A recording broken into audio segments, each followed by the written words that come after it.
Hello everyone. Today is the day, the big reveal of the go-to holiday cocktail, the Bloody Mary. This tradition actually started with my in-laws. They make a big pitcher of this for Thanksgiving. We all grab our Bloody Marys and we sit around, as dinner's getting prepared and the last little final touches are happening, and just give us a chance to just sit around and reconnect and enjoy a nice spicy Bloody Mary together. So that tradition started with them, and we have incorporated into our family as well. We definitely enjoy these on Thanksgiving morning and sometimes in the afternoon, and in the evening too. So this is our drink for Thanksgiving. We just absolutely love these, and I love the variations that you can do with them.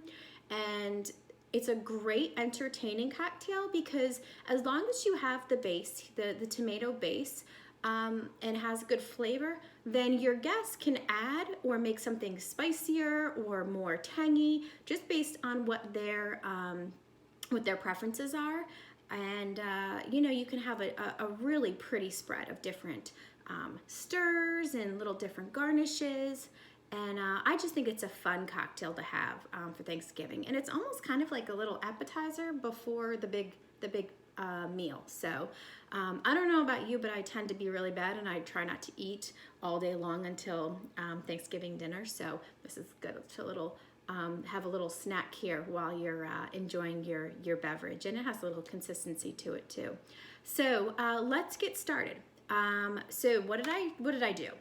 First step is I took about 3 pounds of tomatoes. I went to our local farm market, went to the peach stand here in Fort Mill, grabbed about 3 pounds of tomatoes. I sliced them up, took the seeds out, and I cooked them in a regular stock pot with about maybe 1 inch to 1/2 inch of water.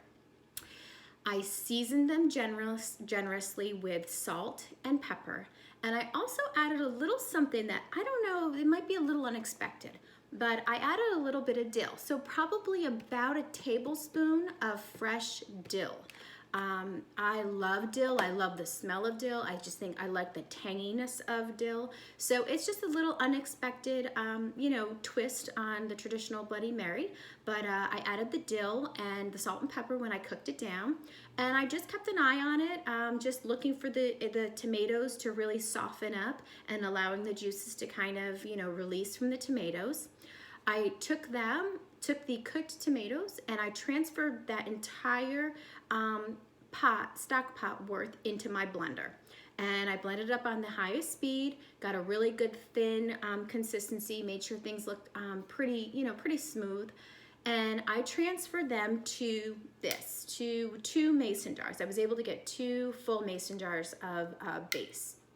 And I let it completely cool before I did the next step. So this is definitely like a make ahead kind of cocktail. So, you can work on it over the week and do, a part of it, tomorrow, cook down the tomatoes, and then, just incorporate all the different steps.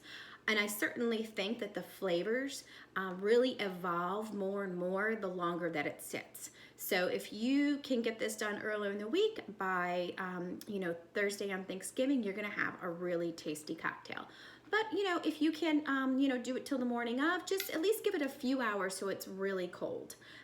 So from here, what I did is I simply added a few key ingredients. I used some pepperoncinis here. So I actually kind of take my lid and I just throw in some of the juice from there. And I also take a couple of these and I'm gonna let it soak in there. That'll give it a little bit of that vinegary kick with the pepperoncini. I also take, this is optional, completely optional, but I do a little bit of dill pickle. So I take a little bit of dill pickle juice, I put that in there as well. So it probably ends up being about a couple of tablespoons of each. But again, it can be totally up to your taste. You can do this basic recipe and then tweak it, add more or less of whatever you like. I think an important thing is fresh horseradish. Gives it that nice little kick. So I take a good scoop of horseradish. It's probably, what, about a teaspoon, if not a little bit more. And then something you might not know, a little bit of brown sugar. So whenever you're ever making fresh tomato sauce, you usually add a little bit of sugar to help with some of the acidity. So I didn't really like it with the regular cane, sugar. So I tried it with the brown sugar, and I don't know, it seemed to just work much better. So a nice tablespoon of brown sugar, celery seed. So I would say probably about that much. So that's, again, another teaspoon or so.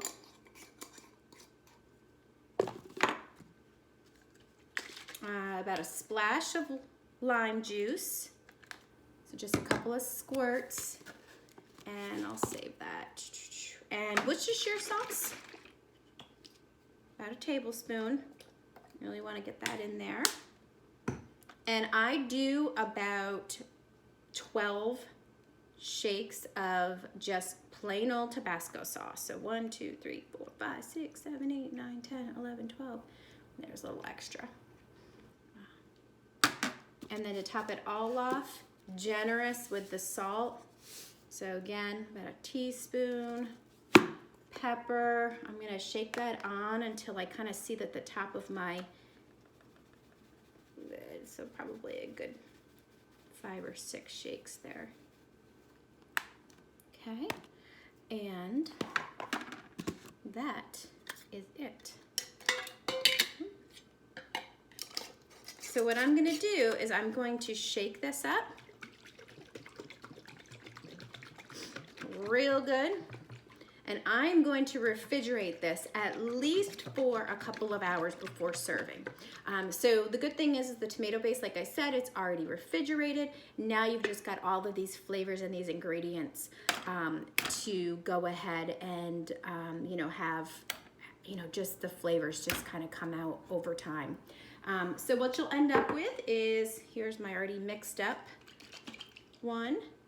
And all I did is I just transferred into, I use, of course, a nice little mini mason jar with my little pepperoncinis. I use my celery as a little stir, so that as people are adding, maybe if they want more horseradish or Tabasco, they have the celery stick here to just kind of stir it up and get it to the flavor that they want. So again, you just can start with this really good fresh base. One of the reasons why I wanted to learn, I kind of taught how to make it myself, is have you ever looked at the back of the bottle of the Bloody Mary mix?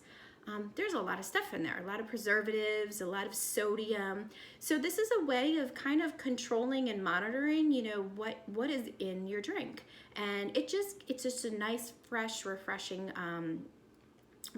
flavor.